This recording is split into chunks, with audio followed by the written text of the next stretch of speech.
What's up, guys? Mike from Premier Fitness Systems here. So today I'm going to talk about crawling and rolling, kind of the reason why we do it. You know, it's one of those sort of hot fads right now. Everyone is sort of crawling and rolling and talking about, you know, you're seeing videos of people do it. So let's talk about today kind of why you should do it, because there's a good reason for it, right? So there's multiple, obviously, then again, there's multiple reasons why you should do it. First things first is it's a really good movement prep for whatever you're going to do in your workout. So pretty much everything we do, whether it's swinging in a golf club, running, they all sort of have their basis or their grounding in crawling and rolling. Everything comes from crawling and rolling at one point or another.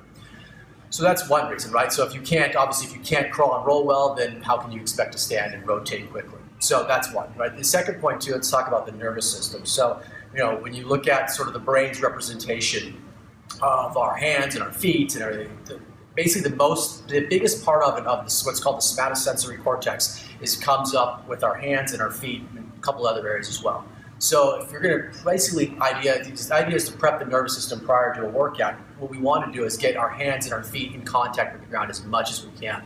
If we're able to do that, then we're able to kind of provide really good novel feedback to the brain. And if the brain feels safe, the central nervous system feels safe, it'll take off the emergency brake and basically let you express your capabilities of what you can do muscularly and creating force. So you're not going to get necessarily fit crawling or rolling. I mean, you can if you hook up a sled to yourself, and that's a great workout. But think of these as a great sort of movement prep as we progress forward into more explosive, more dynamic lifts.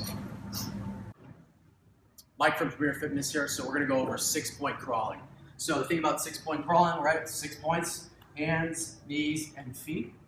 As I reach forward, right here, so it's going to be an opposite pattern. So meaning I've got stability here and here, and I'm creating mobility on the opposite sides of my body. So as I reach forward, obviously this is the side that's mobile, but the important side here is the one that's creating the stability here. That's keeping me from falling into some bad positions. So I'm going to use my hand and I'm going to use my knee as torque or leverage off the ground to keep stability in my shoulder blade and in my hip.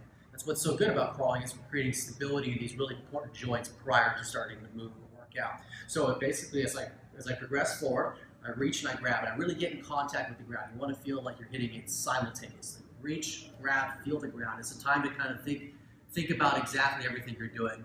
There's a time in a workout where we want to be automatic and quick. This is going to be thought about and felt every step.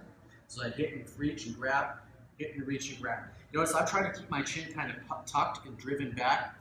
Some people want to bring their heads up. It just depends on the person's build. Usually I think you get more out, you get a little bit more T-spine extension or mid-spine extension by trying to drive from here versus here, right? We don't want to kind of get in that pes dispenser, then we get extension through the low back. This is just a neutral drill where we're trying to create awareness of our parts as we progress forward. Okay, so now we did 6-point, now we're progressed to 4-point crawling. Obviously, it's going to be a little more difficult, a little more challenging on the system. We have less points of stability. So we had 6, now we have 4. We're up at this point here. So we're kind of in the toes. We're going to stay right in line here. Basically try to push the floor away from us slightly. And again, as we progress forward, these are the limbs that are moving, but the opposite side that's on the ground is the important part that's actually creating the stability. So as we reach forward, we want to feel the ground, torque into the ground, leverage into the ground, feel it so you don't drop and flop. So it should be kind of like this, not like this, right? Or you'll see people do this. We want to see if we can get simultaneously contacting the ground at the same time. Butt low, try to stay nice and stable as you reach through. Hands spread as you reach forward. That's an important part too. We want to make sure our hands are getting nice and spread on the ground and not kind of clenched in like this. We create more stability, almost more reflexive stabilization up the arm if the hands are nice and open and accepting to the ground.